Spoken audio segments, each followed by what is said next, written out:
All right. Welcome back to the Tiger Suite. I'm your host, Anna, and I'm here with one of my favorite people in the whole world, Jen. Yay. I'm so happy to have you here. Thank you so much for coming, agreeing to be on. I know it's not easy, like, to prep yourself. I think it's so fun to be like, oh, yeah, I'll be on your podcast, but then you realize what that means, you know? Yeah, that's true. And it's so difficult to be, because I know I interviewed Sandy last week, and afterwards she was like, oh my gosh, was that okay? You know, like, and I was like, yes, yeah. Like, a couple days later, I saw her, and by then I had already listened to our episode, and I was like, Sandy, stop overthinking it. It went great. Like, it's okay.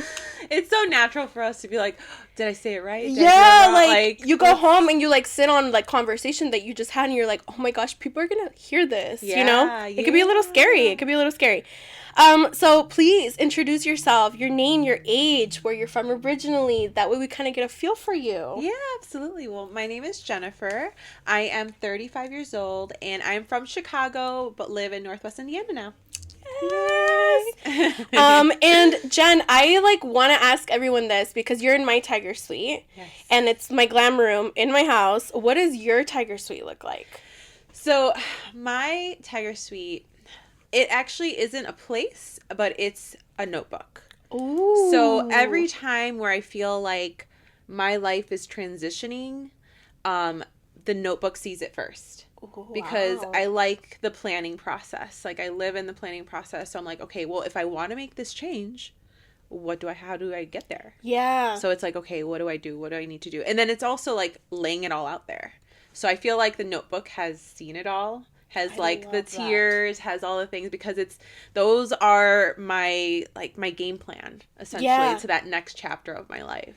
Yeah, and that's such a good point. I feel like sometimes, therapists a lot of the time say, like, you're not digesting this. You know, in therapy, I've gone to a therapist that I like, they untangle your knots or whatever. But they'll be like, you're in your head too much. You need to digest this. You need to write this down to get it out. Like, do you feel like, because in our head, I think we start processing things, but do you feel like it's not until you write it down that you start actually processing it? Yes. Like, I think what I love the most, something I learned a long time ago was like brain dumping. Mm-hmm. So like, even if it's not a game plan, if I just like write all the random thoughts in one piece of paper, even if it doesn't make sense, it's out there.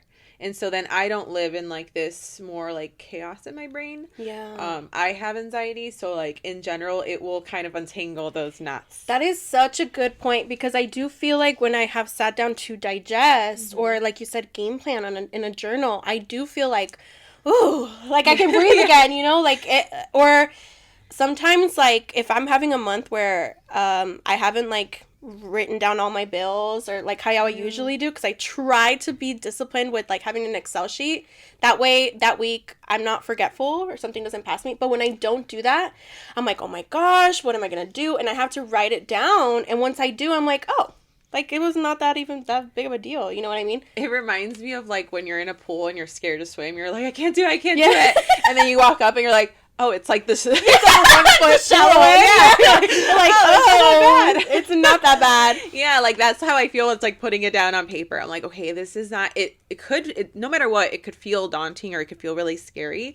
But if you have small like steps towards it, it's less daunting. I love that. And that's such a good way to process your feelings and stuff like that. So I absolutely love that. I love that that's your Tiger Suite. I do want to tell people how we know each other. Yes. So we actually met, which is so funny. It was literally my second, because, Sandy and I touched base on how we met last week. We met at a social butterfly event. Yes. And it was a domestic awareness event here. I think it was in St. John or Cedar Lake. At Alsip, yes. And it was literally like a gardening store with home decor filled to the brim. You couldn't even walk through the aisles with women.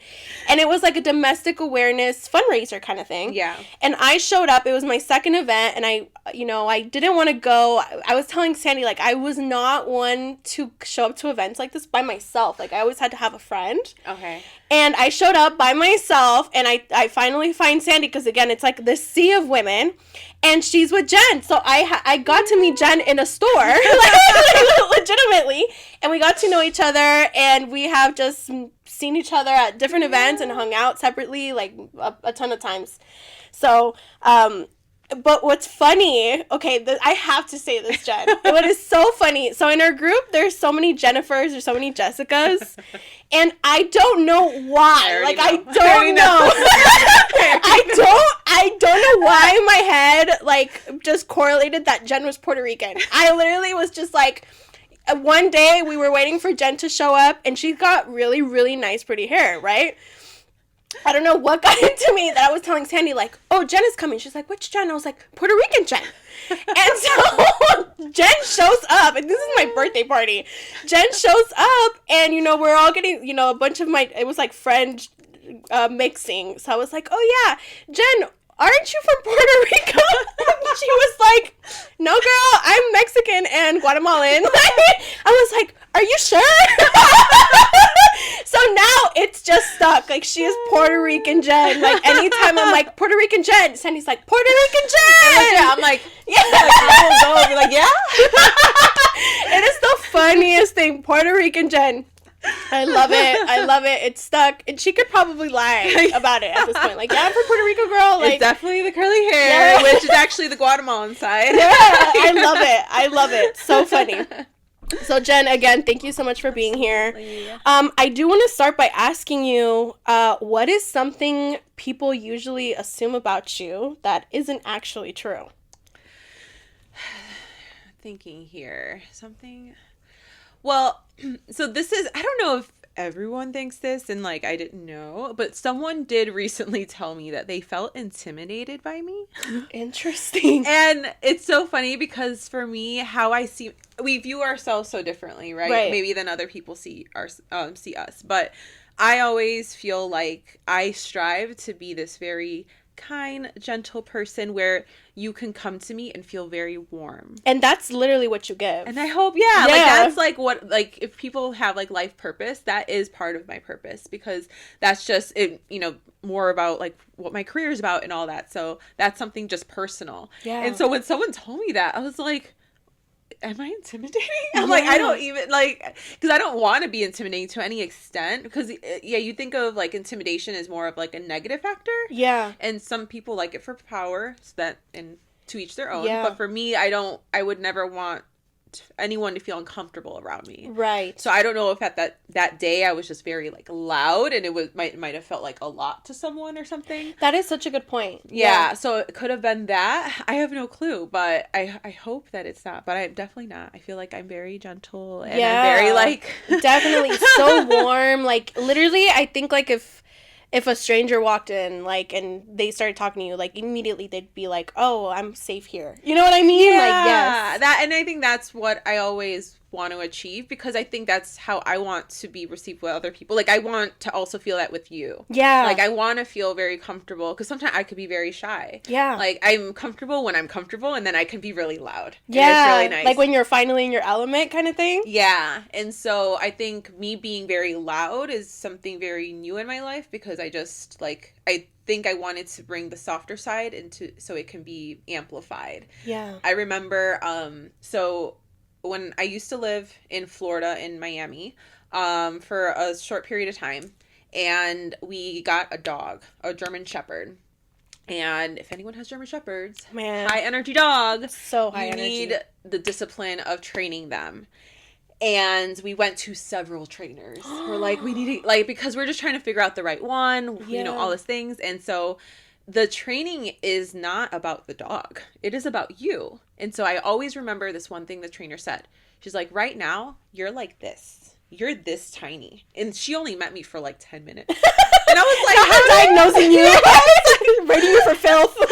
She's like, your dog is not going to respond to you if you're like this tiny. Like, I think of like an aura ring like around you, right? So like, you need to be like a freaking gorilla. Like, you need to be this in order for the dog to understand you. And it was even to the point of my voice. Like, my voice is high pitch. And so I was like, every time I talk to Rohan, like, my dog would be like, Rohan, sit. Like, I have to like be really deep in my diaphragm or something. And so I would pay to watch that, Jen. Like, actually. So like, yeah, so I literally had to like get this deep voice in, and like I kind of had to train myself for it. But I always remember that because I'm just like, if that's how people see me, I do want to be more assertive in that sense, but I don't want to lose my kindness either. Yeah. So it could have been like a little bit of both coming out, and I'm like, I don't know how to like blend the two personalities together. To be in the middle kind of thing. That is such a good point. Now you're like making me rethink my life, because I have a wiener dog, and oh my gosh, they will dominate you. Girl, how is he this little and long? And like he rules this house. Like, I am living in his house. Like, this is his house. Oh my gosh. And he also got trained, and we would go to school. We did like puppy training. Because, you know, they're so smart and they need a job. And because I also have a Doberman German Shepherd, and he's so good. It's a mix? It's a mix. Oh my God. He's so good. He's so obedient. Like, literally. And then you have this little demon, like, walking around, harassing everyone, you know, like, trying to take over the world. And so we took him to puppy training, and he did so good. Like, every time we'd bring him, they'd be like, oh my gosh, he's so great. And we'd come home, and girl, the mask came off. We'd be like doing what we just did. And he's like, no. Like, so I'd be like, and we'd go back to school and be like, he's not listening. And they're like, well, he listens here. I don't know what to tell you. You know, like, they're just so crazy. They're so crazy. So I love that. That makes me, okay, maybe I need to talk in a deeper voice. Really get it into the diaphragm and like oh, all right. Well, thank you so much for sharing that. I really love that.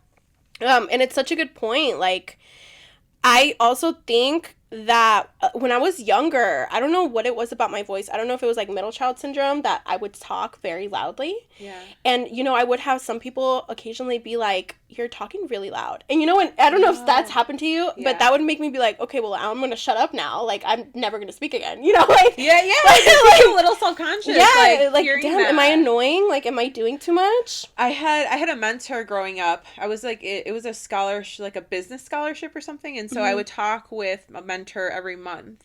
So he never seen who I was. It was always through phone. But he said your voice is too high pitch. Like, he said the same thing. He was just like, it's too, like, for business, you don't want to have that high, like, hi, how are you type of thing. And I'm just like, I don't know how to change this. Like, so this is like, now from thinking about, you know, training Rohan, I'm like, this is the second time people are having an issue with my voice.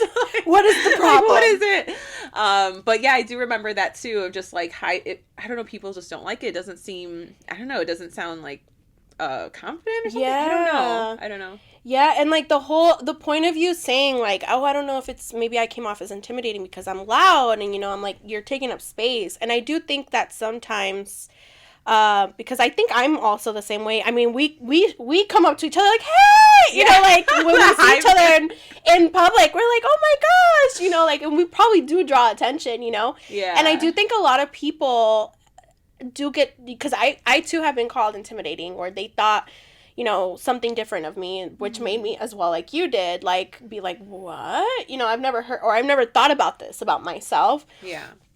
And I do think that maybe sometimes people do get triggered. We were talking about this a little bit before, and you mentioned, I do think that when people point that out about somebody or yourself, like, it's a reflection of that person. Like, you're almost triggering something within that person. Maybe it's a lack. Yeah. Or, you know, sometimes girls, you know, see something in another girl that they want or they don't have, and it may be immediately it's like a trigger, you know, like, oh, I don't like you anymore. Or not even that, but just like, it's clearly a trigger if you're saying it to me, you know? I always think, like, everyone has their own opinions, which is completely fine, but it's also like, what is that opinion telling you about yourself? Right. So you're trying to figure out, like, and this can be in anything, friendships, relationships, and all that, but it's okay, if I'm upset about something, I first look at myself. I question myself. Not that I'm blaming myself, but I'm like, okay, how can I help myself feel better about the situation? Yeah. And like, okay, and then it's going to take you down a rabbit hole of certain things. Like, okay, is it because of my childhood trauma? Like, is it because this? Because then you're taking accountability first. It's right? making you think, like, why? Because it's clearly not her. Like, especially if I just met you. Or, yeah, exactly. You know? It's like a very initial reaction of who that person is, but then that also means that says something about you, and not that it's a bad thing, but it's also like it's just more information that you should have about yourself. Yeah, that's such a good point. I love that. Well, Jen, you know, I love having women of different vocations and, you know, careers or just where they are in their life come on and maybe give us a little spiel about it. So I do want to ask, and I do know Jen personally, so I kind of know this answer. But where are you right now in your career, and has this always been your career? Yeah. So I am a registered dietitian. Ooh! Hey. I love that.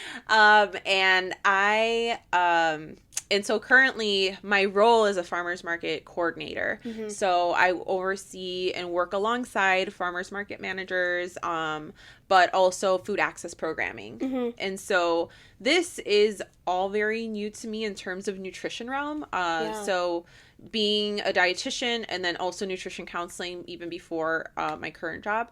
But before, I actually graduated with a degree in kinesiology, so movement science. And so I was a personal trainer for a long time. Wow. How did you like that? Because that's so different from what you're doing now. Yeah, like it's different and the same because they're all under the same kind of umbrella of wellness and health.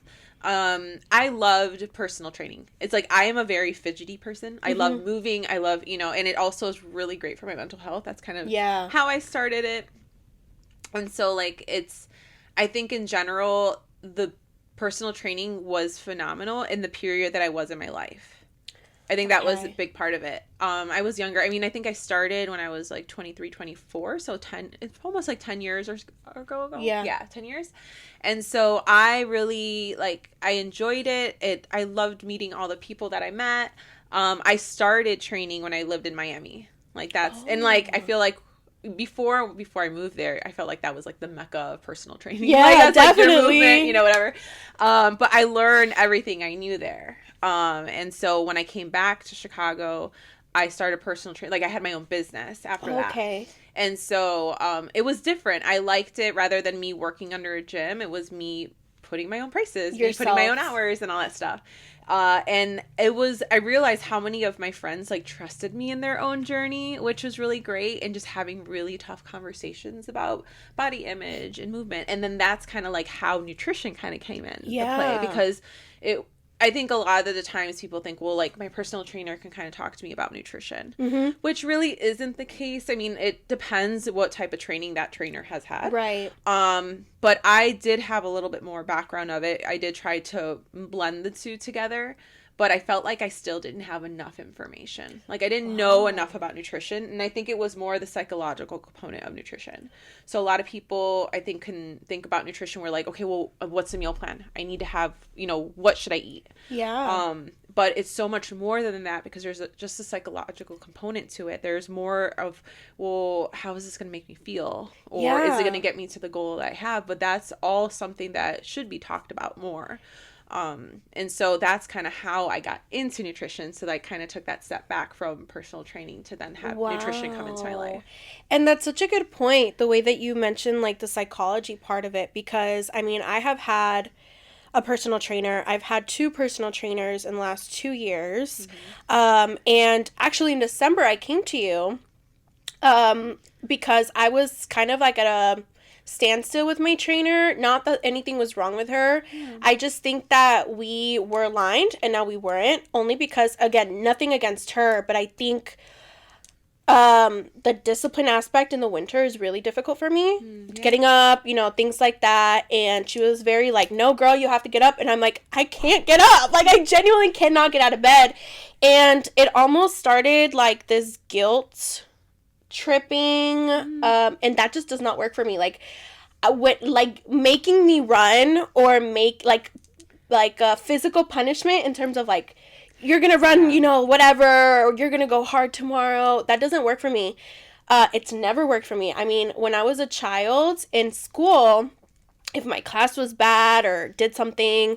I mean, there was one, you're going to think I'm so insane, but there was one time where it was like 6th or 7th grade, and people that didn't do their homework had to run, and I had done mine, but apparently I wasn't on the list.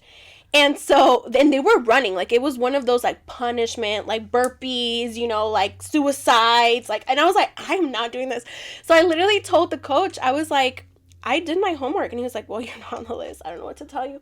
And so I marched myself, I grabbed my stuff, everyone's running, right? And everyone's like, what is she doing? You know, like, I grabbed my stuff and I went to the principal's office, and I was like, your coach is making me run. Mind you, I'm like 12. Like, I'm like 12. Dramatic I was like, child, your like, coach no. is making me run for something I didn't do. I'm not running. And legitimately, he was like, okay, like, what do you know, whatever. And so I didn't run. And literally, like, at lunch, the coach went to find me and apologized to me. Like, it was that deep. Physical punishment does not work on me. It does not work. And so now as an adult, you know, trainers, they do have to kind of, like, I guess maybe they don't have to guilt you. That just doesn't work. And when it comes to food for me, like, it's a never-ending journey. I find myself that when I'm going through a lot of stressful situations, anxious situations, I binge. Or, you know, not even sometimes binge, but just go off the rail. Like, I deserve some Chick-fil-A today, you know? Mm-hmm. But it is such a never-ending journey. And I think for women, it's so much harder, especially because I grew up in a household where body shaming was very normalized. And so now, as an adult, like, the body dysmorphia is real. And so I will guilt myself and be like, oh, you're eating too much of this today or this week. Like, your jeans are fitting a little tighter. Like, I'm really mean to myself. So I guess, like, when you had clients that came to you with body issues, like, how would you guide them? What would you tell them? Yeah, like, and it's hard because it's, with my clients, a lot of the time, too, it's like they're having all of the above. All of the thoughts coming in and rushing in. And so I actually had to take it back to, like, my own journey of, like, movement, because I have, like, not that I could ever understand a client in their exact moment, but I could kind of, maybe, like, as a woman to a woman, you could understand growing up in a society that probably, like, it kind of feeds off this type of mentality. Right. And so I'll take it back a little bit to my own journey of movement. So I really started in, like, strength training. Is I did bodybuilding for a bit. Oh my gosh. And so yeah, I did it for a whole season so I could do a show. I did figure. Ooh. And so and I'm very proud of it. Like, I would never take the experience out of it at all. And so, but it is very regiment, right? I was working out 6 times a week. I was fasted cardio and then, you know, strength training in the evenings. And so it was a lot of movement. Yeah. And so, and it was like, I think 7 to 9 or 10 months maybe straight. Wow. Because I had, like, an off season I had to do, and then I had to do the on season of, like, actually, like, working through. So, and so, yeah. So, and then the food, I had, like, 6 meals a day or so, and they were, like, you know, smaller portions throughout the day. And so, kind of going fast forward, like, it was a great experience. Like, my trainer, I love her. She was amazing. She walked me through everything. At this time, I really didn't know a lot about strength training and, like, food altogether. This was when I was way younger. But I didn't know how to manage the mental part of it. And so, like... Right, because it's so much discipline. You're rewiring your brain, your body. Yeah, and so, like, when you're done with the show, they don't really teach you how to, like... I think it's called reverse dieting. Yeah. So they don't really teach you how to come back into, like, eating what you're normally used to. Yeah. So, like, my body, like, I kind of knew it was something to look out for, but I didn't know, like, how to really do it. I was just like, because for me, I was just so hungry. So I'm like, I'm going to eat everything and whatever I wanted. You're like, finally. Yeah. You know, like, I think the first thing I ate when I got off stage was a jibarito. Oh my gosh. Yum. I wanted. Were you so excited? The Puerto Rican Jen is coming out. Yeah. I told you. But it fucking destroyed my stomach. Like, because I wasn't used to eating, like, that much food at one time. So kind of thinking about, like, that recovery period, though, is that I would try to train out of punishment. Like, I have to train. I have to do this. The should statements were real strong. Yeah. I have to eat this way. And so like that kept going and going. And I'm like, it's not making me want to move. It's making me want to move less. Yeah. It's like, it makes me want, you know, and so because of that, I realized like with other people, it's the same way. We force ourselves to have to move because we should. And then we force ourselves to eat a certain way because we have to eat that way in order to look however we want to look. And I realize like how much that's threaded through all my clients, right? It's like, oh, I know I have to do it this way. They're like, no, I have to work out 4 times a week, or I have to, you know, certain things. And I'm like, we don't got to do shit. Yeah. Like, I love it. I love that. Like, because if anything, the stress is gonna hurt the process more than anything else. Yeah. Like, that is going to be the worst part of it. You're no longer enjoying it. Yeah, you're not. And then you fall out of love. And so I kind of, in between, I did fall out of love of movement. I fell out of love of, like, nutrition and all that. Because it's just, like, it was a job more than it was an actual, it wasn't part of my life, you know? Right. And so, yeah, like, with my clients, kind of going back to your question of, you know, how do you handle these conversations? Well, it's kind of, like, reflecting back, like, what is it that you do want out of this, you know? And you know, if it's whatever it is that you want out of it, is it something that you can take out long term? Like, can you hold that? Is it sustainable? Yeah. Right? Because, and another piece of it, because a lot of my clients were Latina. And so a lot of them would probably say, like, you know, I can't have the tortillas, I can't have the rice, I can't have this. And that's I think with the nutrition side really kind of clicked with me, where I'm like, no, I want to talk about a lot more cultural foods. Yeah. Like, how can I talk about this in a very healthy manner and way? And so, you know, I would try to just normalize it the best I can. Like, if this is what you love, then how can we bring it into your life and you enjoy it? Yeah, we don't have to take it away. Like, yeah, no, how can we add on? That's my biggest thing. Like, what can we add, not take away? Yeah. So I'd say that about everything. Like, you know, the people that say like, oh, white rice is not, you know, not good for you. I'm like, well, if we add, you know, some beans in it, well, there's a complete protein. There's some fiber. Yeah. You got your fiber. You got, you know, like, what else? You want to add something else on it? Yeah. Great. Let's do it, you know, because that add-on is going to be way more nutrition, like more nutrition forward, but it's also going to fill your soul. Right. And then that giving you that like filling your cup feeling is going to make you feel less stressed. And there you go. Like, you know, the stress, it's you reducing your stress alone. You just increased your health by however we want to measure, but you feel so much better. You're not like punishing yourself anymore, or like being mean to yourself, beating yourself up, bullying yourself about like, oh my God, I had some tacos yesterday, like I need to go run them off, you know, kind of thing. I do think it's so hard to switch that off, especially when you're like in the weight loss journey part of it. Because I mean, I have been all kinds of up and down. I went vegan at one point during the pandemic, and I lost all the weight that I wanted to lose, but then I went back to normal eating, and you know, my body started at a healthy weight. It's not even like an obesity kind of issue or where I've just like lost it, you know. That's why, even, you know, do you ever find yourself looking back at pictures from like years ago where you thought you were fat and you're like, what was wrong with me? I look great, you know, like do you ever find yourself doing that? Yeah, absolutely. Like I know with clients that I used to talk about, and I see this with myself as well, is like, I want to look like how I looked when I was 25. Yeah. Right? Like, we always have this envision of like what it was 10 years ago. Yes. And then like, but then you think like 20 years from then, you're like, wait, I was actually okay at 35. Like, I felt good. Like, it didn't, you know, but it's just this, what we were, for some reason, I noticed with doing like interviews with clients, it's just like, it was this infatuation of like, these 10 years ago. It was always like a number 10, like just 10 years from whatever I am now. But it's not to their fault at all. It's just how we see ourselves. And so like, but if we don't do the work, if we want to change it, that's one thing, if we want to change it, but if we don't do that inner work, right? Yeah. Sometimes like when I did nutrition counseling, we would spend months just working on breakfast, and it's not even the actual breakfast, it's just the thought process of breakfast. Like, I would break it down to the very like the granular little like mindset of something. So if it's you waking up and just going into the kitchen, that's all we're gonna do.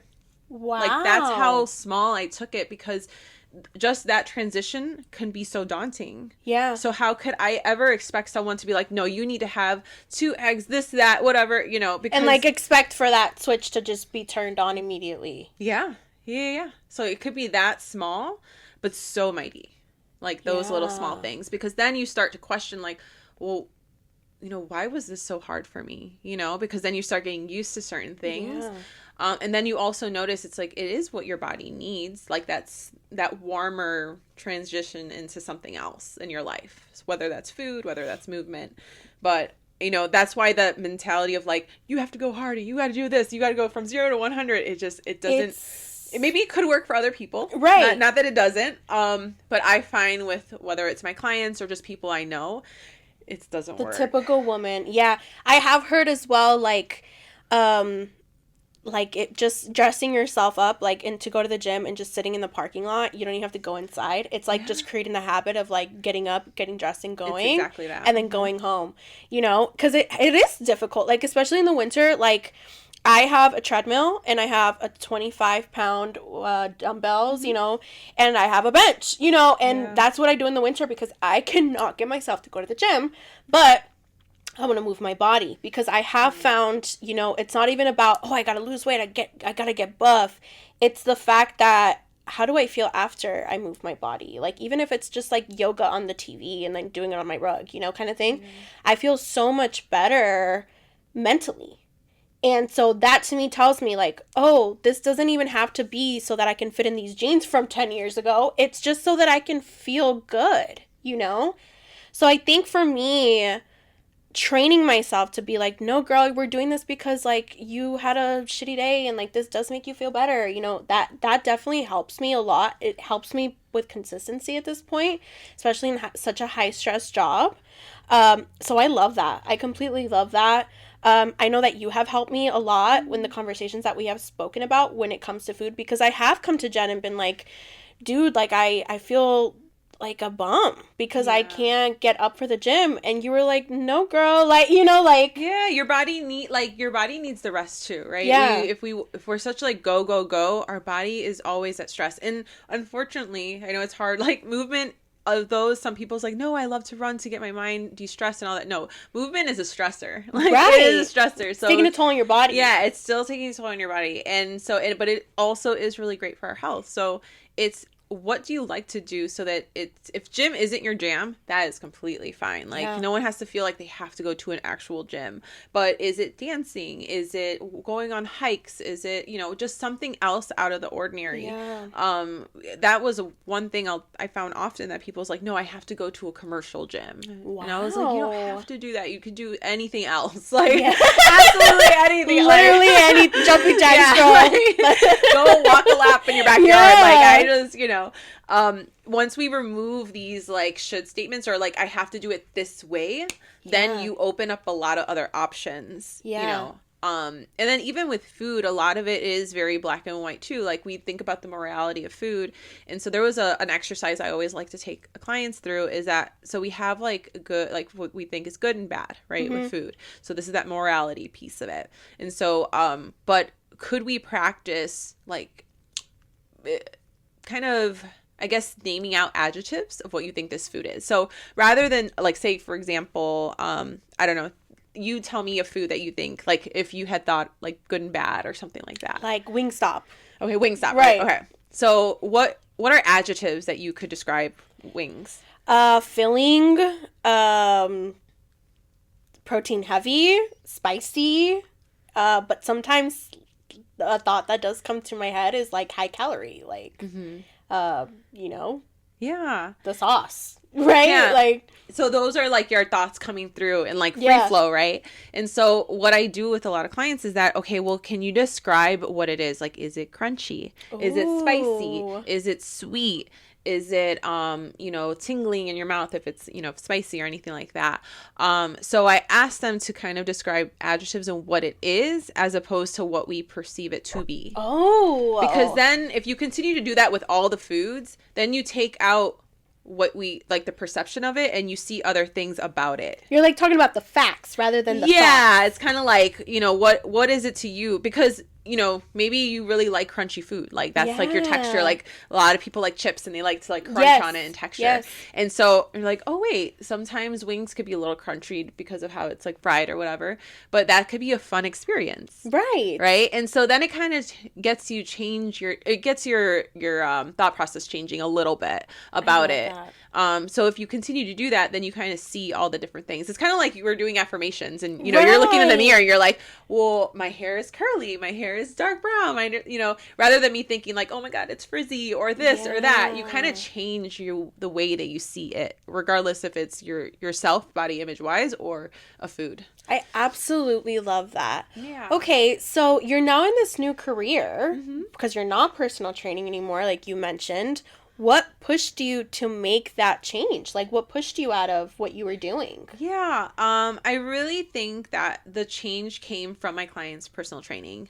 It was the wanting to embrace our cultural foods, and how do I do that in a very gentle way? Yeah. I don't want to be like, no, we should eat it. Like, I'd be like, really like, embrace it. Embrace it, Jordan. Embrace the tortillas. Yeah.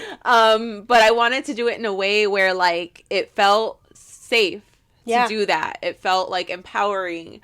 So I was like, I need to go back to school. Like, I need to go back. And it was, I graduated, the last time I went to school before nutrition, I think was in 2015. And then, so I think it was, so then I went back 7 years later to go back to nutrition. I got dietetics.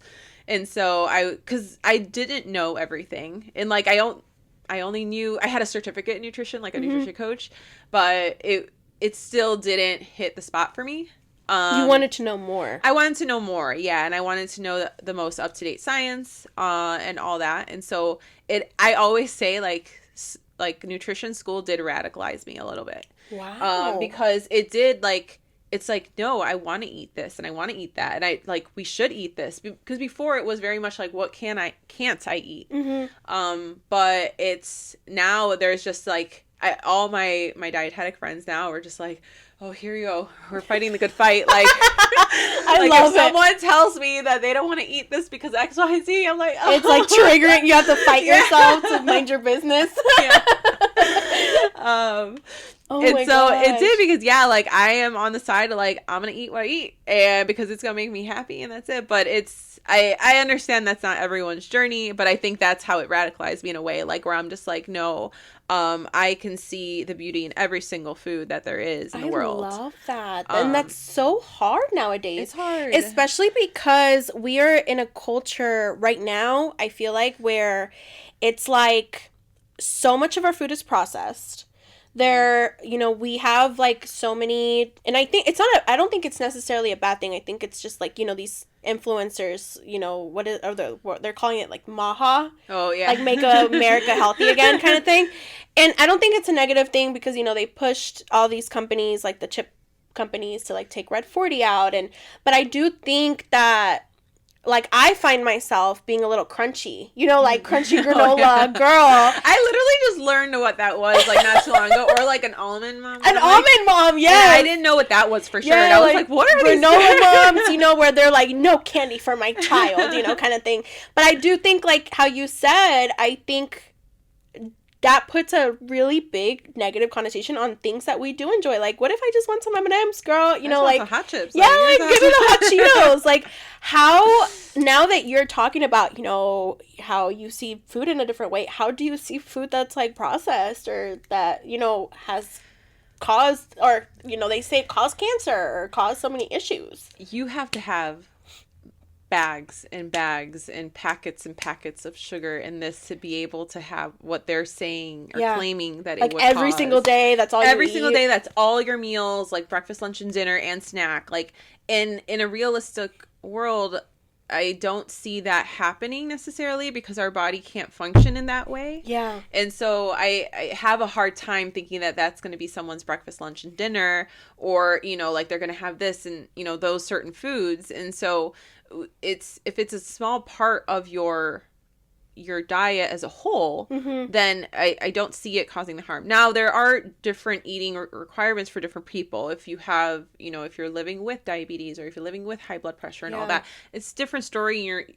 Not that it changes that you have to remove so much of your foods. It just changes how you eat. Okay. Rather than thinking you have to like remove everything. Or like shaming yourself for being like, oh my gosh, I'm eating McDonald's this week. Yeah, like, no, it's not. Yeah, like that isn't. It's just like, how are we implementing in it? If this is, because sometimes it's truly what anyone can afford. Right. And we can't shame someone just because that's all they can afford. So how can we make it work with your, you know, I mean, I've had clients where I'm like they feel shameful of having like, I don't know, your Chick-fil-A or something like that. And I'm just like, well, if this is the only thing we're going to eat, then we're going to have a very high calorie dense meal. Yeah. Because that is your only meal for the day. Right. So, but then we feel guilty because it's very high calorie. But I'm like, but if it's the only thing you're eating, then we should have it high calorie for that one time.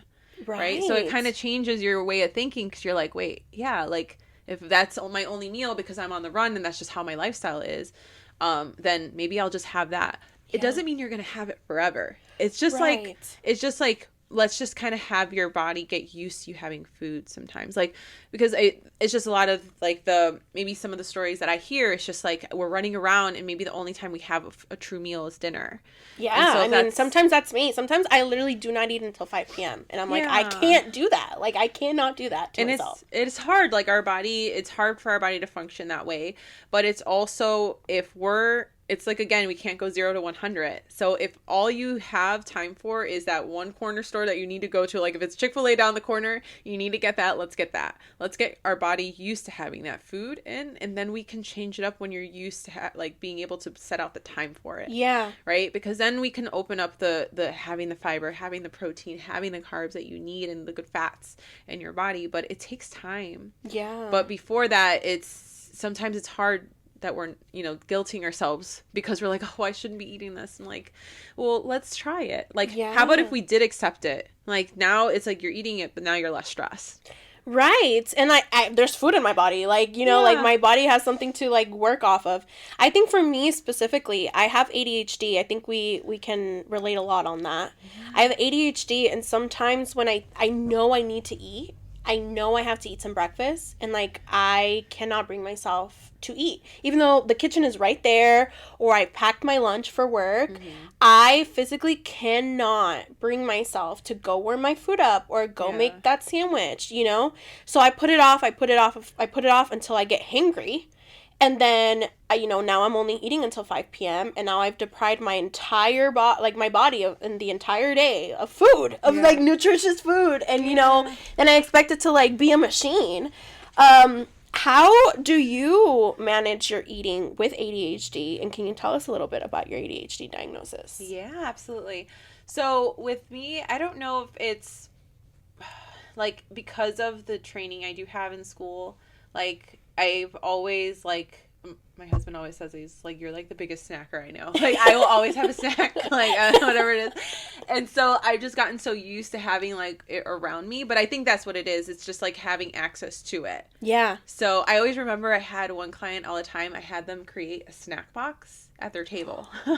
So you just have like a box, whatever box you could pick in your house, and then just put a bunch of stuff in there, like just different stuff. Like whatever, in a variety, because sometimes we don't want to eat the same thing every day, and like, you know, variety kind of helps a little bit.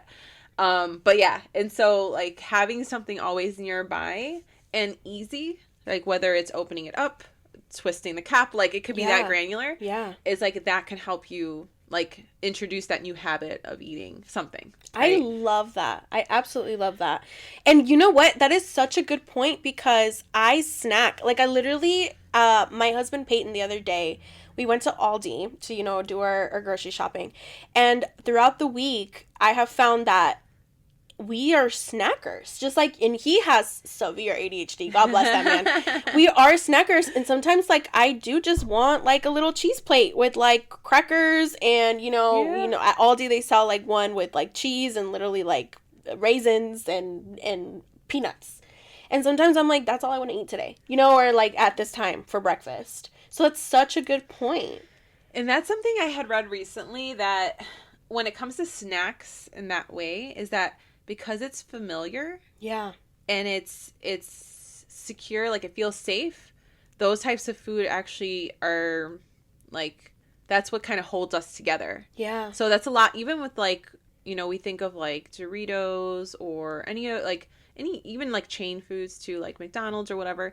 Because they're always the same. You get the same product every single time you open it or eat it. Right. And so that, to some people who may be living with like having more like neurodivergency, that's safe. So you want to gravitate towards that more. Because you know that how that food's going to taste. If it's different and it tastes different, you're like, oh, this isn't familiar. I don't like this. Yeah. And it can sometimes derail the day. So I always like thought about that recently. I'm just like, oh, is it like, we'll gravitate towards like if it's a cheese, like what this cheese is going to taste like. It's not going to taste that different. So I like it. Like, so that kind of helps with the neurodivergent brain. You kind of like know what to expect almost. Mm-hmm. Did you get your ADHD diagnosis after you went through school, or was it like early on childhood that you like put these two things together? So it was definitely a late diagnosis. So I got diagnosed in 2024. Oh my gosh. That's not that long ago. Wow. Yeah, not that long ago. And so I first noticed like how I was in terms of, I don't know, like, I guess my first early symptoms was like feeling like there was a wall in front of me. Mm-hmm. So when it was actually COVID, hate to bring up COVID, but like it was COVID time, but I had a lot more time.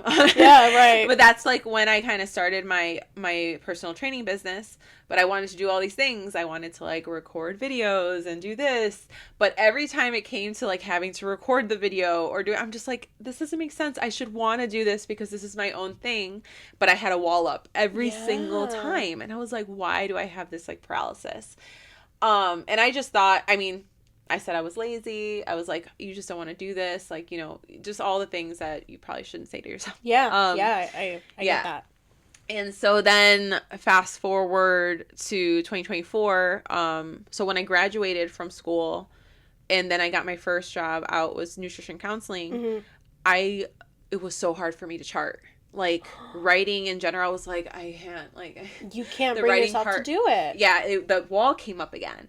And so I just felt like this job was just too hard for me. Like the job itself, like the actual counseling is what I loved, but the charting I couldn't fathom. Yeah, it took me forever. Yeah. And so I was like, what is going on? But I didn't think of it. I just thought like I was lazy again, or I don't even know lazy. I just felt like I just can't do this. Like this is just isn't for me. Yeah. And so that's when I started to go to therapy here.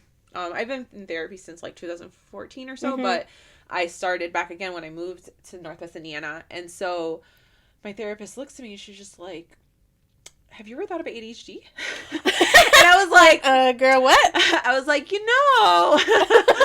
but I also like my memories really like I don't want to say it's bad, but I would say like my working memory, like it's like if you learn 2 + 2 is 4, well then you know how to apply that if you have like you see a receipt in a bill, right? Like okay, you see 2 and 2, okay, that's 4, well, whatever. It's really hard for me to do that recall back, and so my therapist is like, I think you have it, like. You're talking about all the symptoms, like the paralysis, the pulling up the wall. Obviously the memory part was really hard. Yeah. And so, I was like, well, let's explore it. Like, Fix me let's then. figure it out, And so then, I got screening. I got screened. And it's interesting. They talk about like your childhood trauma in these screenings. They ask about all these things. And I was like, Wow. But then I got cleared to then take the test, the actual test. Yeah.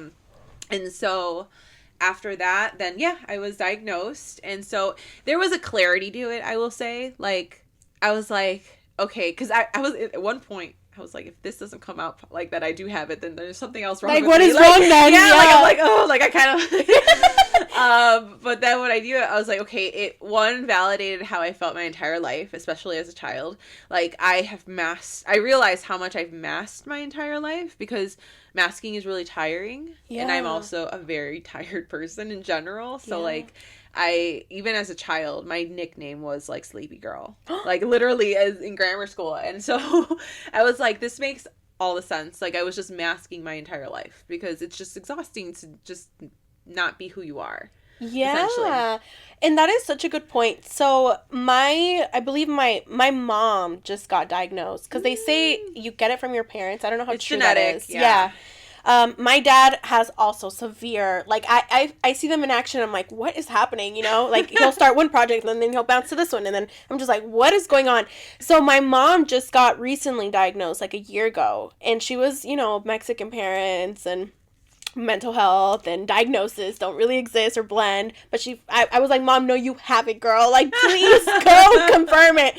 And she confirmed it. And, you know, they taught her all these things. And now when she talks about herself and, you know, her diagnosis, she speaks about herself in a different light now, because it's helping her understand why the way she is. And she's also very sleepy. Like, she's also very sleepy. She has to take a nap a day.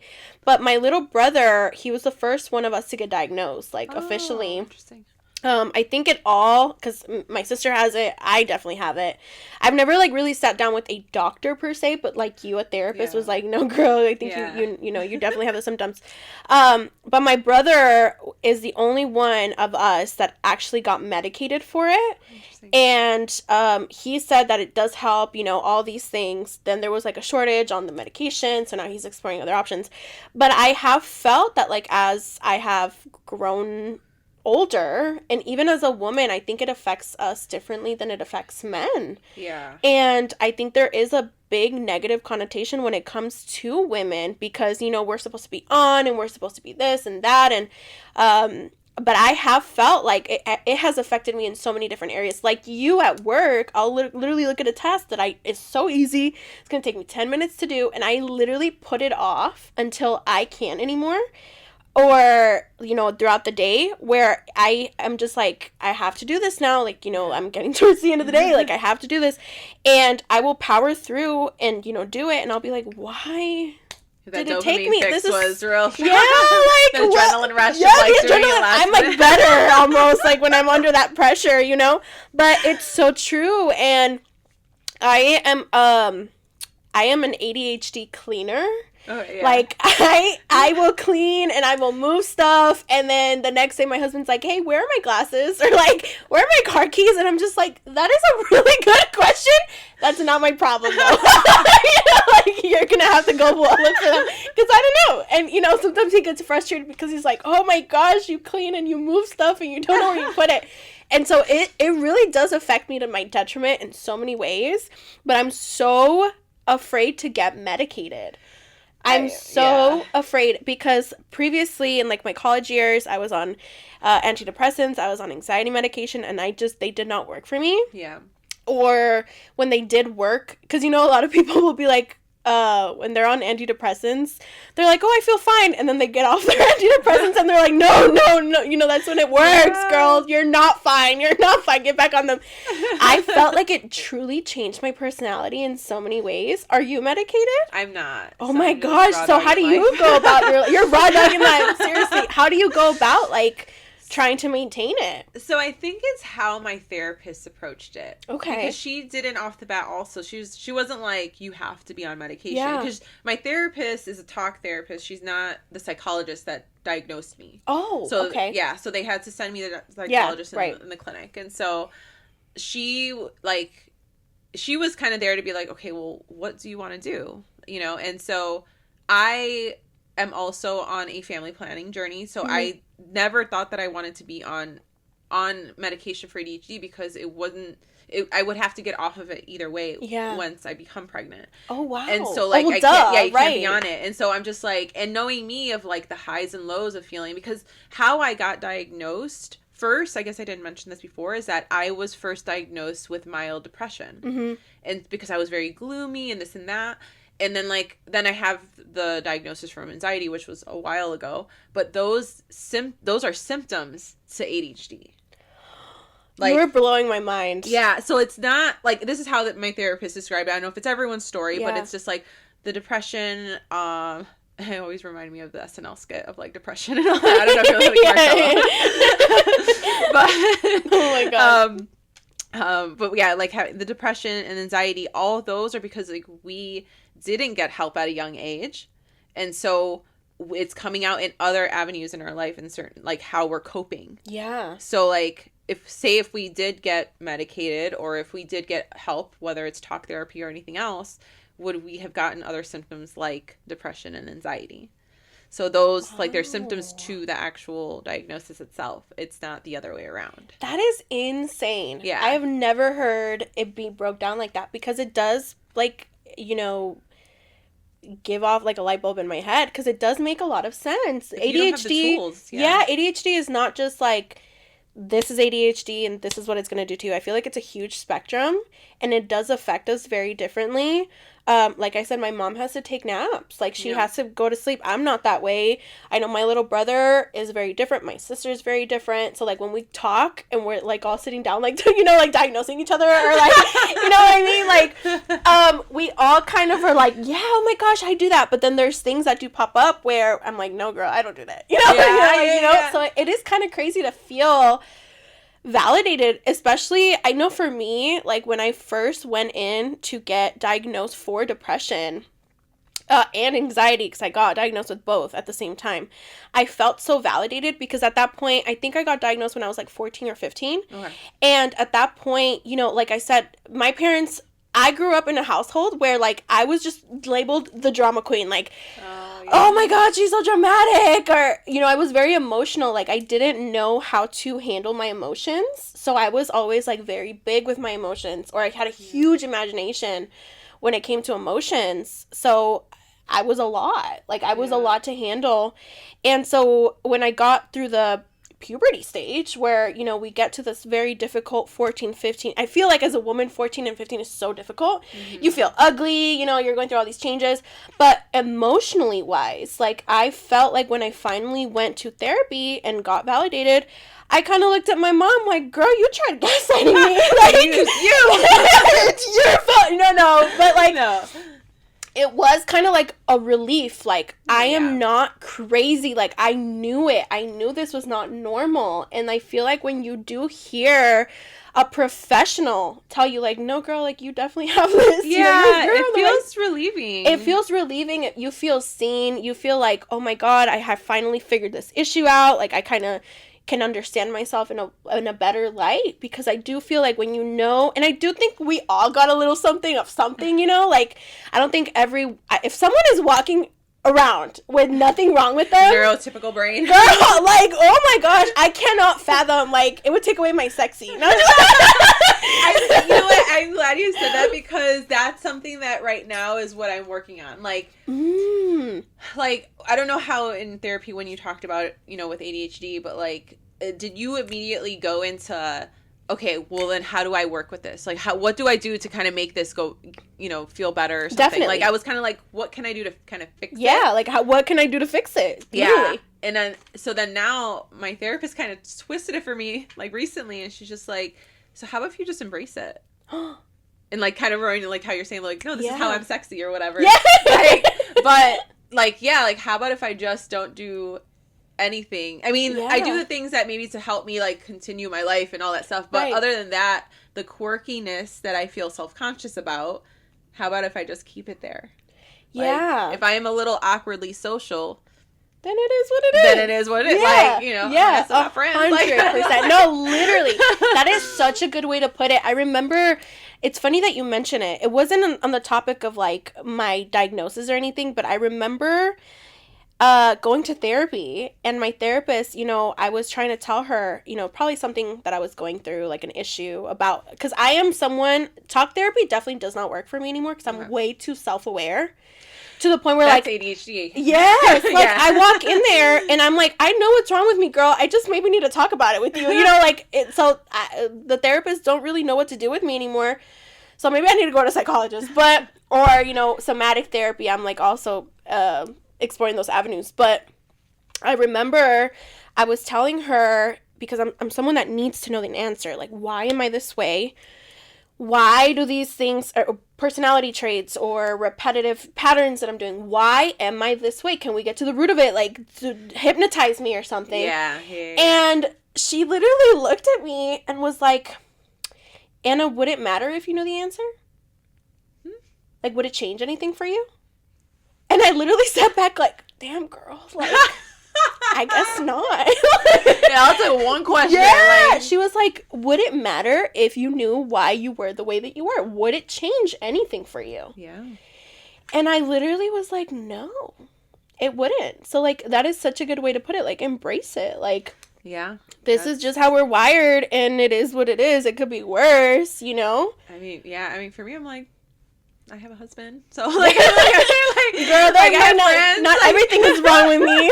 Something must be right, you know? And it's so true. Yeah, because I start feeling guilty of how I am. Like, oh my god, my partner has to live with me like this, like you know, and like I feel terrible. I'm like, oh my god, like how could someone like tolerate this or something like that? But if it did anything, it actually made my partner understand me more. Like, it made him understand how I am, like 100%. all of these things. And so it actually got us closer in that way because, you understand someone a lot better. You think we know people, but we don't know. And like, as you get older, obviously things are going to change. You don't know. Or late diagnoses happen. So, but I did note one thing when I had the diagnosis is there was a period that I had read that you can often get sometimes is like mourning. Like, you mourn yourself of who you could have been. Yes. Oh, that is so true. You know what? Like, now that we're on the topic of mourning, that is such a good point because I look back on my college years. Mm-hmm. And, in college you get, honors, your classmates get, like, what is it, summa cum laude? I think that's how you laude. And I remember, like, when I graduated and I was, applying for my law school, you have to, like, talk about all these accomplishments. And I was like, oh, I could have done better. I had so much potential. Why didn't I show up to this class when I could have? Or why didn't I go harder? You do pick yourself apart. Yeah. Was that, like, kind of the same way for you? It was, because I was, like, I wanted to go to medical school when I was younger. Yeah. And, like, well, if I had medication, like, I could have gone to med school. Yeah. Right? Like, that was my initial goal. Like, I wanted to do this. And, like, maybe if I had got diagnosed sooner, I could have been able to apply myself. Yeah. But I will say, I did take Adderall once in college. And I pulled an all-nighter. I'm like, this is great. I was studying with it. I was like, on cloud 9. I was like, I felt so amazing. Failed that exam. I didn't oh my gosh, what a confirmation. I fucking failed that exam. Wow. I don't care how good I felt studying for it. I did not. Oh my gosh. Wow, what a confirmation. Like, yeah, girl, this doesn't make you better. That's crazy. Wow. Do you feel like, because for me, especially now that we're, like, talking about our symptoms with ADHD, I do feel like ADHD, because again, I think it's tied with my emotions, like, in the way that I react. I feel like when I'm in my luteal phase, like, up to my period, a lot of women have PMDD, and I have not gotten diagnosed for PMDD. It's in my mind, because my luteal phase is so difficult for me. And now that we're, like, talking about, ADHD and how it's tied to different things, my rage, and it's very inconsistent. It's not like every single month I'm like, oh my God, I hate everything and I hate you. My poor husband probably is like, oh my God, let me get away from you. But I do feel like it's tied to a lot of the ways that I process my emotions, especially, like I said, I do think ADHD affects us differently because of the way we're wired. Every week is different. The phase that we're in menstrually, or, our menstrual phases, or it's so different. It's like, we can't have a consistent week, But my luteal phase is so hard. My periods are so difficult. And it's because, I don't know if it's my hormones or it is tied with my ADHD, that it makes them so hard. Again, I have not gotten, Sandy got in my ear yesterday, like, girl, you need to go get diagnosed. Because I guess she was telling me, like, PMDD raises your chances of getting ovarian or like cervical cancer. Did you know that? I didn't know that.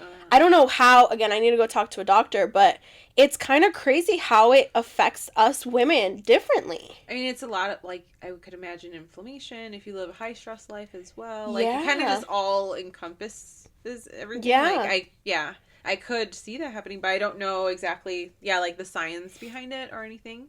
But, like, it also seems like everything is so connected, right? Like, it's, we have hormone fluctuations, and because of the hormone fluctuations, you have certain diagnoses, like whether it's ADHD, there's also, the hormones in your brain. And so all that, it's just like, it can to lead to so much other things. And that's how I say, like, how, like, stress, I feel like, is the top of it. Like, stress kind of trickles down to everything else. And so that's something definitely, like, I would even be interested to know more about. Yeah. Like, if you do get more information. And I do feel like sometimes it's difficult, like, you know, I don't know if you've ever been misdiagnosed, but I haven't been misdiagnosed, but ADHD's never. Right. Girl, I got that. Like, that was I mean, I feel like it's real true. Yeah, that is a bullseye for sure. But like a lot of women, like I said, Sandy yesterday, we were talking about, it's crazy when you literally, like, open up with, if you get, like, 5 women in a room, even 3 sometimes, and you start talking about periods or, like, what we're going through hormonally, it is insane how many of us have issues with our period, like, and how many OBGYNs misdiagnose us. That's true. You know? Well, I will say, okay, and this is going into another diagnosis now, like, going into it, but, like, so I was diagnosed with endometriosis, and so I still am learning about endo, but it is, like, hormonally based, I think, but I didn't have a irregular period. So that's crazy, because I guess that's what you mean when you mean, like, a misdiagnosis, right? So, yeah, like, I don't have painful periods. I don't have heavy.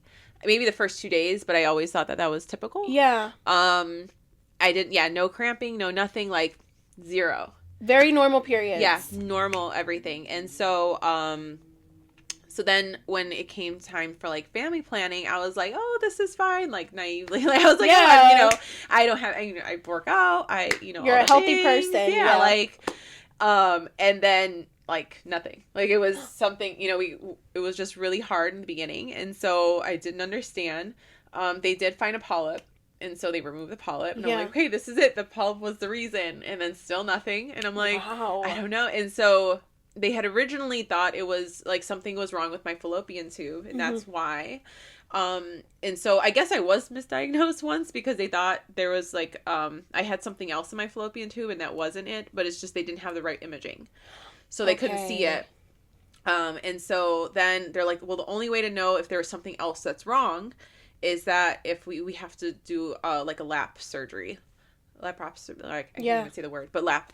And so then that's how they found out that I had endo. And, like... And that's pretty normal, right? Like, it's hard for them to pinpoint you have endometriosis. Like... So, yeah, because endo, I always see it being flipped. Like, so endo is staged 1, 2, 3, and 4. Okay. So you could have stage 4 and have no symptoms at all. You could have stage 1 and you have the worst symptoms. Like, you can have heavy periods. You can have this. I have stage 4. Wow. And so, like, that's why I was so surprised. I was just like, huh? Like, yeah. And so, yeah, like, the best way I could explain endo, I'm sorry, this is going to be graphic, but if people watch Stranger Things and you go to the upside down world, that is what your endo looks like. Wow. Like, it looks like just stressed out, like, red and everything. Yeah. So I think they temporarily removed all, like, the tissue or anything like that. I also got my appendix removed at the same time because the scarring was so bad it almost choked out my appendix. So he just removed it. He's like, this was probably gonna burst anyway. So yeah. So that's how we ended up finding out that I had endo. And I did not know. Like, I also didn't have acne. Like, there is no thing that I had, like, imbalance of hormones to know. But they said that's just the nature of it, which makes it really complex. Wow, that is crazy. And, you know, like, that's why I'm like, I need to get to the doctor because I actually did get to speak to you about this and, like, pick your brain back in December. And it is kind of crazy because for me specifically, my periods are so difficult. I have to take 800 milligrams sometimes of, like, naproxen or ibuprofen to just get through, or else, like, I will pass out. Like, I don't know what it is, and it's been like that my whole life. And a couple of years ago, this is what I mean, like, it's so hard finding an OBGYN that, like, cares about what you're saying. A couple years ago, I went to the doctor because I was like, I can no longer function like this. And so I go to an OBGYN, and I tend to go to OBGYNs that are, like, when I talk to a friend, they're like, oh, go to mine, she's great, you know? So a family friend of mine recommended me her, and so I go and I tell her, you know, I'm having really painful periods, you know, this is what I mean. At that time I was trying to diagnose myself because I was clearly like, this is not normal. And I was like, maybe I have PCOS, maybe I have endometriosis, you know, I've like researched, I'm kind of on that spectrum. And she basically was like, oh, you just need a holistic diet. And so I was like, yeah, like, yes, maybe, but like, also, girl, you're not gonna like prescribe me medication. Are you not gonna find out if I have cysts? Like, I'm literally telling you, I think I have this. And so she, you know, after going back and forth with her, she was like, okay, we can schedule you for an ultrasound. And so that same day, they gave me an ultrasound. And, you know, the tech can't really answer any of your questions. So I'd be like, what am I looking at? You know, like, is that a cyst? And she'd be like, oh, the doctor will talk to you about it. And I was like, oh, thanks, girl. They took my blood work, whatever. And the results came in. And my doctor was basically like, you're good. And I was like, girl, that's not helpful. I'm not good. Like, I'm not. Like, there's clearly something wrong. So now that you've gotten this diagnosis, has it affected your family planning? Where are you there? That's when we started IVF. Okay, how has that been? So it's been phenomenal. I mean, like, in a sense, it's as good as it can be. Yeah. Phenomenal when I say it, because it's actually very stressful. Yeah. But I think I'm in a stage of, like, how I got there. Right. So we could get to that point. Yeah. But, like, the endo wasn't, like, when I received the diagnosis, I known people to get pregnant with endo. So I didn't fear that, like, it could never happen because I have it. Also, the surgery that I had, with endo, you can get ablation, which essentially they burn off. I know that sounds such a crazy concept, right? Yeah. Like, you think about it. They do burn it off. The doctor actually showed me the video of the surgery. He's like, he just, like, burned everything. Like, and I had cysts and all that stuff. But I was like, I didn't know he was going to show me the video. I was like... You're like... like, real uncomfortable. Like, that was me? Yeah. The girl that wanted to go to med school. Yeah, that's so great. And oh my God. I was so, like, weak. Like, oh, thank you, doc.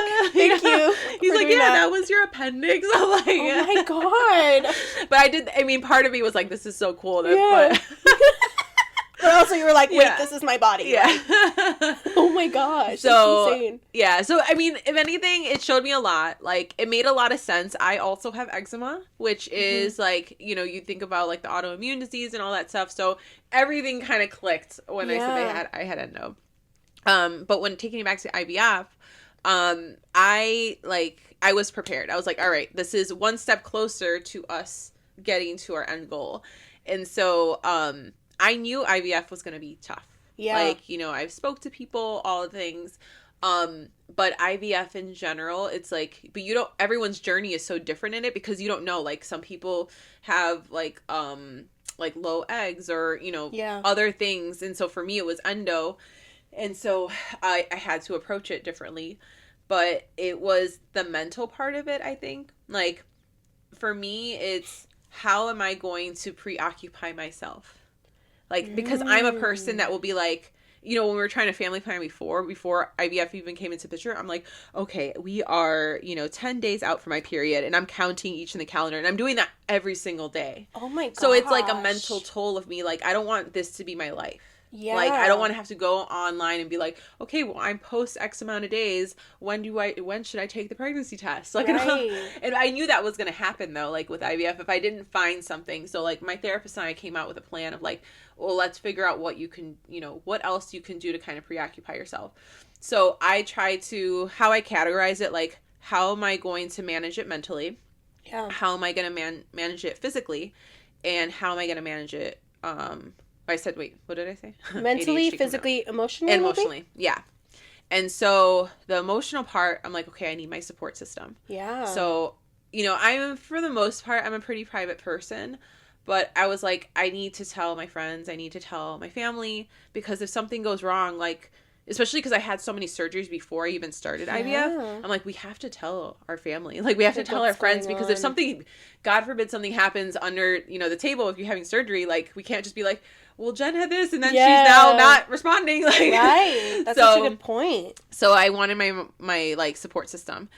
Physically, I know I felt better moving, but of course, talking about movement, it could be complicated. Right. But I was especially like, you don't want to strain yourself as you're going through all this already. yeah. And so, but I also wanted to make sure that I was like putting time for myself, that it was also taking my mind away from it a little bit.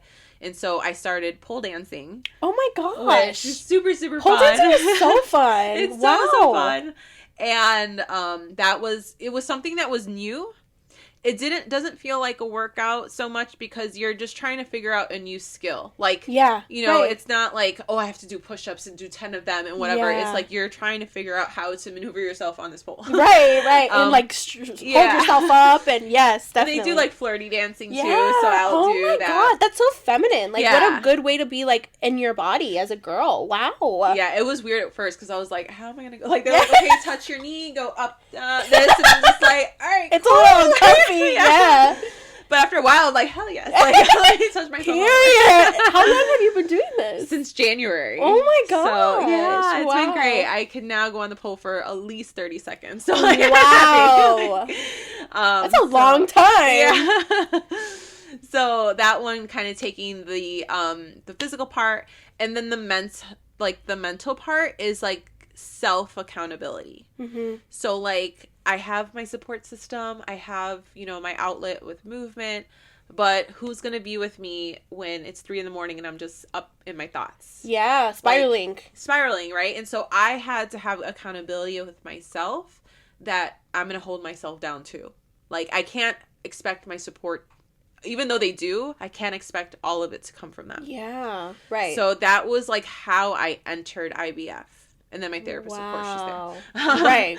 Yeah. Right. But, like, and so, like, if I didn't have that, I wouldn't be so secure how I am now. Because, like, yeah, it's a lot of injections. It's a lot of medication that hurts, and it's uncomfortable, and it's all the things. It changes how your body looks. Like, all the surgeries. I have a bunch of scars on my stomach that I didn't have before this. And so it's like, how do I get through all of that, And so that's what I really, like, the accountability part was so huge for me, because I'm just like, no, like, if this hurts, how can I make it hurt less? Like, if this is an uncomfortable process, how am I going to make it less uncomfortable? I'm not trying to remove it completely, but it's only going to come from me. I'm not expect, like, my husband is the world. He's been doing so amazing supporting me, but I still have to do it on my own too. Yeah. Like, there is going to be parts of it.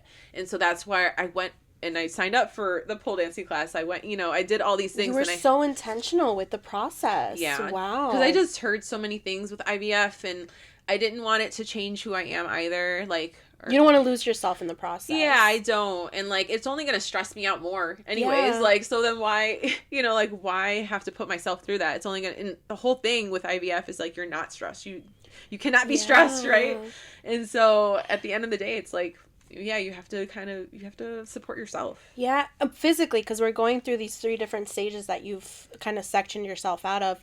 Physically, because you're still working, you're doing your pole dances.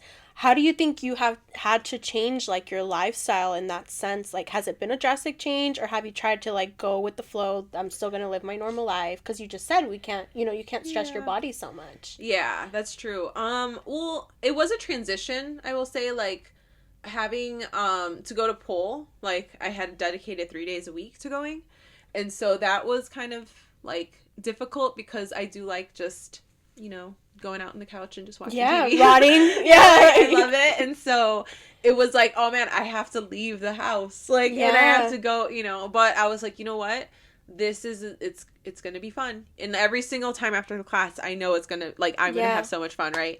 And so now to the point where, like, I know my classmates, the people that are in the class, we're all you feel like a community. Yeah, like, I mean, I already had one before going into it, but it's like, now it's like, oh, I have other people who are going through, like, all the bruising that you have in your thighs. Like, I have so many bruising, like, going from my my biceps and everything. You guys are like, I'm so sore today, guys. Yeah. I love that.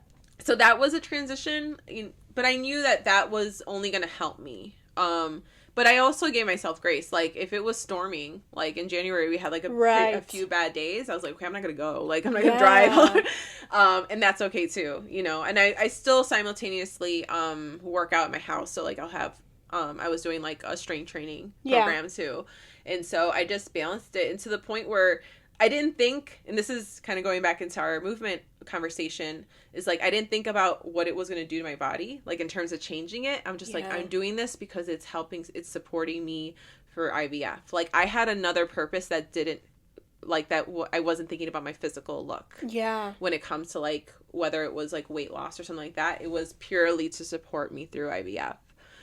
And I think that changed a lot of how I approached movement. Yeah. Because, yeah, I mean, me being a trainer, you have all these thoughts in your head about how you should look like as a trainer. And so that was very strong before. And so I had a very complicated relationship with movement. And then also coming from bodybuilding. Like, oh, I want my body to always look like that and on show day. And that's not realistic. So now, you know, coming to current day, it's like this movement has served me this way because it's supporting me going through a really like a new experience of IVF. Mm-hmm. Oh my gosh, I love that so much. You know, because I have learned through about IVF through like celebrities or like some friends or, you know, just the internet, but I've never like fully got to speak to someone going through IVF specifically. What advice, because, you know, I know you said that you set this up with your therapist. I think it's beautiful the way that you sectioned it out. I think that's so self-aware. Yeah. You know, because I do think that, one, from what I've heard and what I've seen, a lot of women that have to take that step to IVF, they don't come up with a plan, or they're really almost angry at themselves. Yeah. They're really mean to themselves. They're mean to their body. They kind of like shame themselves, you know. What advice would you give to someone going through that process or about to start that process or in the thick of that process? You know, what is the best thing that you think somebody needs to hear? Yeah. I think find what can support you, and that might be a little bit more broad, but like breaking it down, maybe like even how I broke it down, but like support yourself or find the support systems you need, whether that's actual people, but whatever it is, make sure that you find a way to support yourself, like as if you were alone. Yeah. You know, because that's going to take you a lot further. And I think there's a lot more resilience in that, because you can always, like, if you can't depend on someone at 3 a.m, but you know you can depend on yourself. Right. So you have that, like, crutch no matter what. But I think it's finding the support system. Like, I started, before I even created those 3 support systems, I was like, the first thing I wanted to do was make sure I gave myself massages, like, on my stomachs where the injections were. Every night I would just give myself a massage. What an act of self-love. Yeah, it was just like, and that was just the smallest thing I could do. Yeah. Like I was like, you know what, $7, but like some Palmer oil, and I just like whatever, and I'm just here like you know, but like that was my first way of like showing myself I can support myself, like, you know. So do you have anything that you wish somebody that had gone already through IVF, through the process down to the end goal, do you wish that some, like, how can I put this? What do you wish someone would have told you about this process that you think, like, wasn't said to you?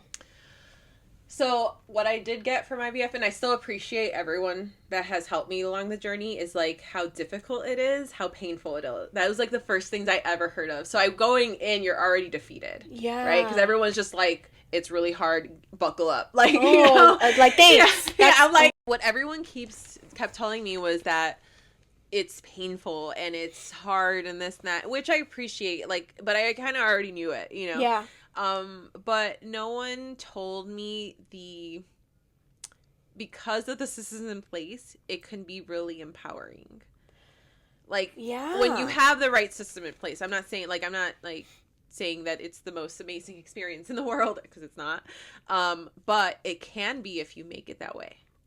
Right? It can be, especially if you have the right support, if you have the right partner and all those things, like, it can be really great, but you have to make it that way.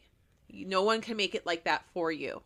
So you have to make that choice. You have to make the choice that you want it to be somewhat manageable. Yeah. Right? We can't like dwell that, oh my God, this is really painful. I'm like, yeah, it's fucking painful. Like, yeah. You know, there's some medications that sting more than others, and all of, you know, all the injections and stuff. And so like, yeah, it does suck, but like we can't live in that part for so long, because then it's only going to make it harder in the end. Right. Yeah. And so it's just that accountability part, I think. But I think it's, knowing that it doesn't have to be that bad if you really set yourself up in the beginning. And Yeah. I literally, kind of taking a full circle, that's where I went to my Tiger Suite. I went to my notebook and I'm like, okay, what are the things that I need to support going on this new journey? And I wrote it all down. Yeah. And I was looking at it yesterday and I was like, I checked off all these things. Oh my God, how beautiful. And you know, like, I do think the way that you're going about it is so intentional.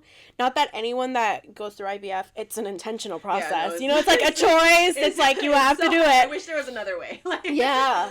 But I do think it's so beautiful because it's almost like you anticipated things that were going to come up and you have tried to set yourself up in your body and your mental for success. Yeah. I think that's so beautiful. And, you know, I wish you all of the luck in this process. I know it can't be easy. Yeah.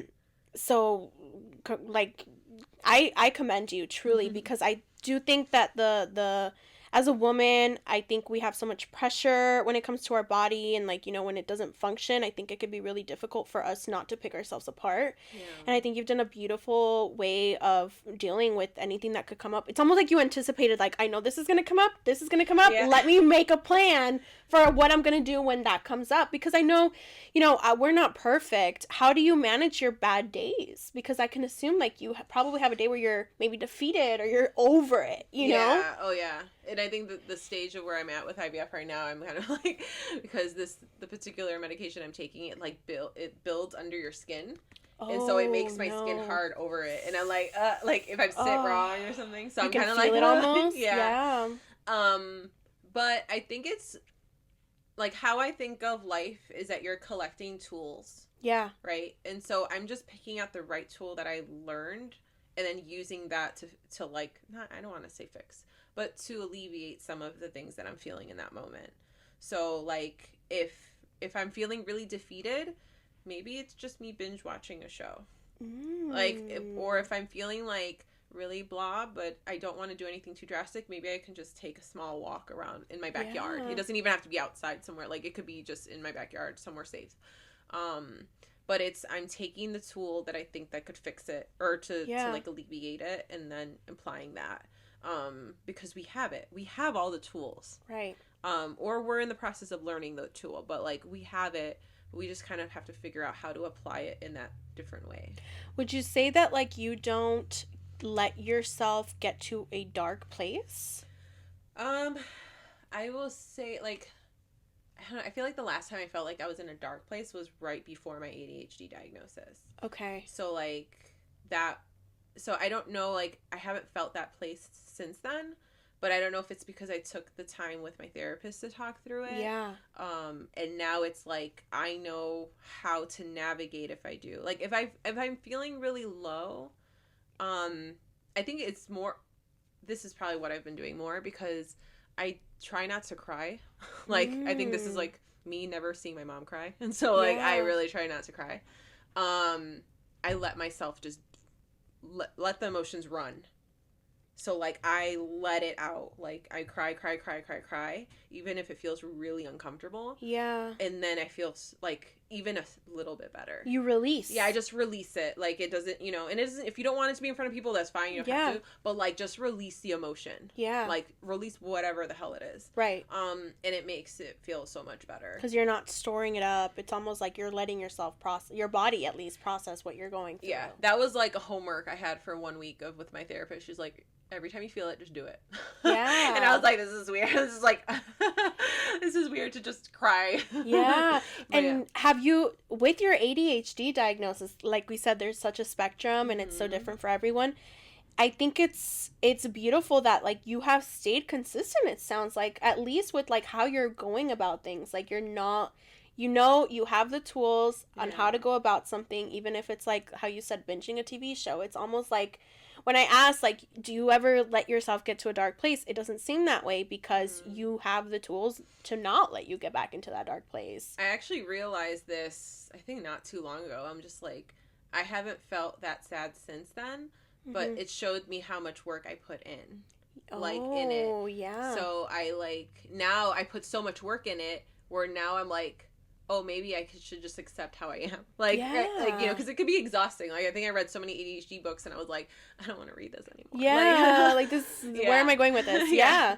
But I will say, like, because I haven't felt like that, I was like, oh, this is great. And it was funny, like, how we were talking about with medication. You're like, oh, I'm off of it. And I'm like, oh, no, I actually do need it. Yeah. I've been like, oh, maybe I should tail back my therapy. Maybe it's like every 2 weeks I can go now. Yeah. And I was like, wait, maybe not, because that's probably the whole point why everything is working. Right. Like I'm like, no, I don't want to. Like, no, girl, you're not good. You're not good. Stay there. Yeah. It's that accountability piece, but yeah, like I think it really is, like, I just haven't gone to that place because of all the work I put in, and I don't expect it to be like that for forever. Yeah. But it's still such an early diagnosis, like you are in this phase. Yeah. And that's okay if it does, like, if I do come back to dark, because I anticipate that it's going to change again once I have kids. Right. My mental state is going to change again. There's ebbs and flows of life, you know. I definitely can relate to that, because, like, even in my college years, how I mentioned, I was on antidepressants, like 5 years, 6 years ago now. Around like 2019, 2020, around the pandemic is when I got on antidepressants.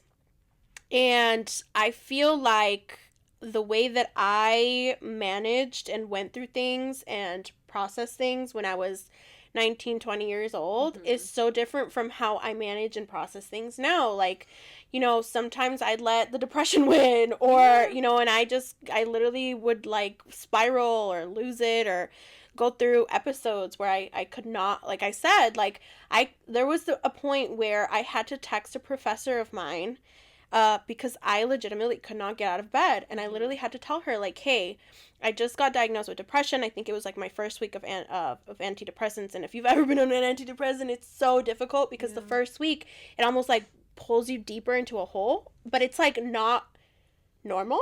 Like, it's clearly like your body processing, your brain processing this, but the week after you start, like, being like, oh, am I better? You know, I don't need these, you know, that stage. But I could not get out of bed because it literally, like, makes you a zombie. So I had to text her and be like, hey, I'm so sorry. I just got put on an antidepressant. I cannot physically get out of bed. Yeah. And I really did appreciate what she said to me, like what she wrote back. I repeat it to myself, like, even now, sometimes, you know, in the thick of the winter and it's dark outside and I have to get up for work. She said, Anna, the first step is getting out of bed. Yeah.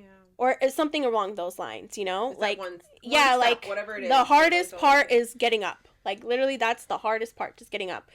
And I really appreciated that, because I was like, oh, you're definitely correct. Like, and so now, when I'm, like, fighting sleep, because I'm such a sleeper, like, not necessarily, like, I have to nap throughout the day, but I love to sleep. I love going to sleep.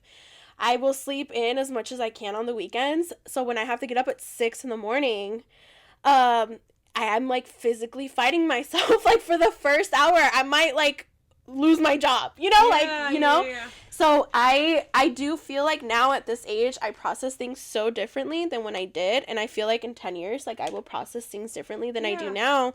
And I am unmedicated, but I am on so many different types of vitamins. Like you, like, my frontal lobe is developed, you know, like, I process things differently, but I am very intentional in that way, so that I know, okay, if I don't even go for a walk or move my body somehow for 2 weeks, I will be slumped in a hole. Yeah. Or, you know, if I don't take these vitamins during the winter, like the D3s, you know, like all those, like, I will be slumped in a hole. Like, so I hold myself accountable. Yeah. And I'm like, I am not a child anymore. It's not like it's my mom's responsibility to be like, hey, girl, did you take your vitamins today? You know, things like that.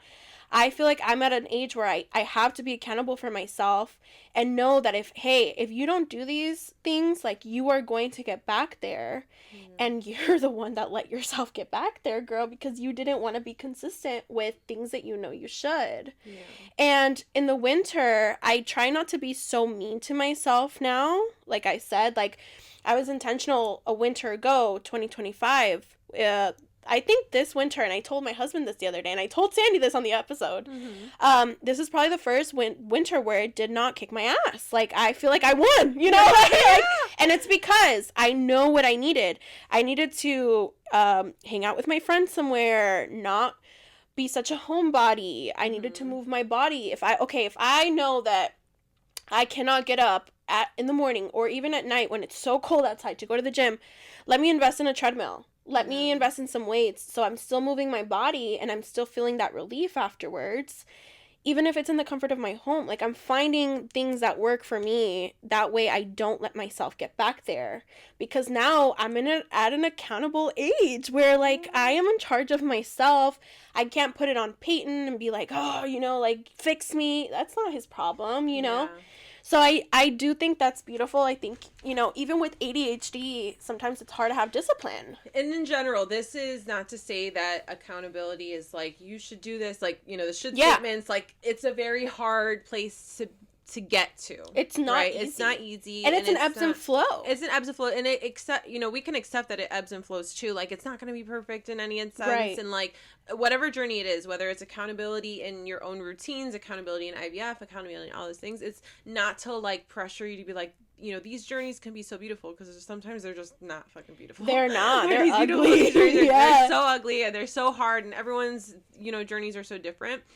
But it's just that we want to be able to have support systems in every angle. Yeah. And so it's making sure that you're supported when you need to be supported. And so like what you're doing is it's so hard, and you got to the point where it's comfortable for you, you know, and like it's going to have to change probably within the next couple years. Oh, 100%. Because your life isn't going to be the same, and that's okay too. But that's like what the difficulty of life is, right? 'Cause it's like you got comfortable in a certain routine, and then you have to change it up because something else happened, or you know. Like, this isn't working anymore. 100%.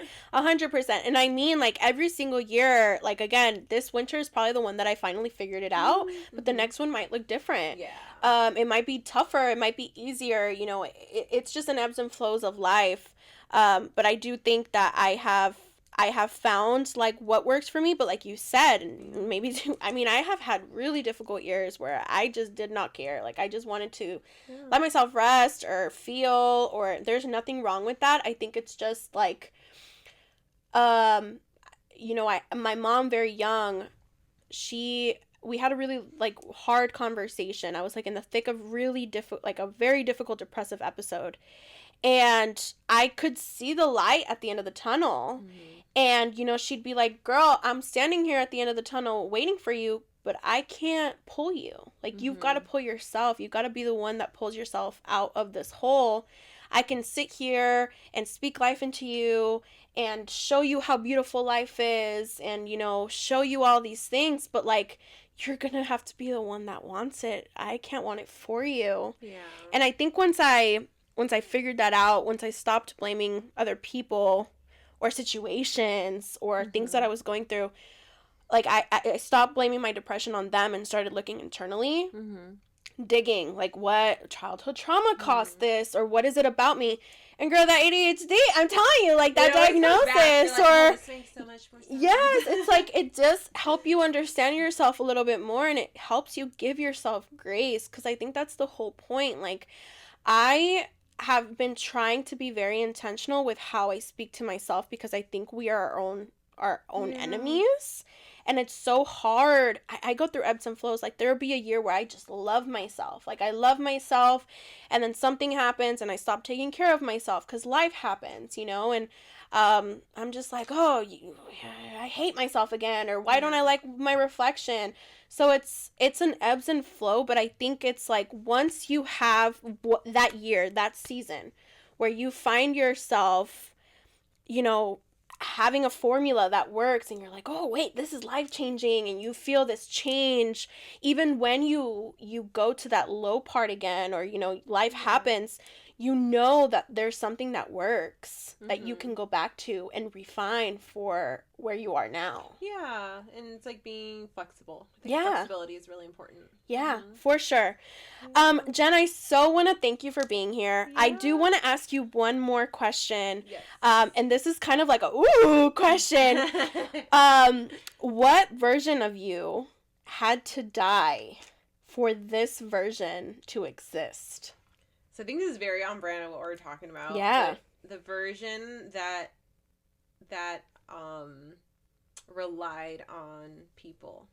Like the version who like kept on relying on others to get me motivated to work out, or for me get motivated for me to eat healthy, or all the things. But like I had to do it for myself in order to see the benefits of it, I guess, or of like whatever I was doing. So it's like the version who didn't rely so much. Not that I don't rely on anyone at all. Like, right. Of course I do.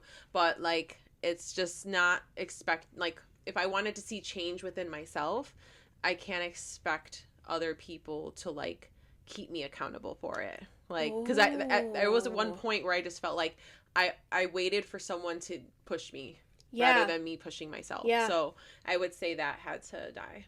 Mm-hmm. Oh my gosh, how beautiful.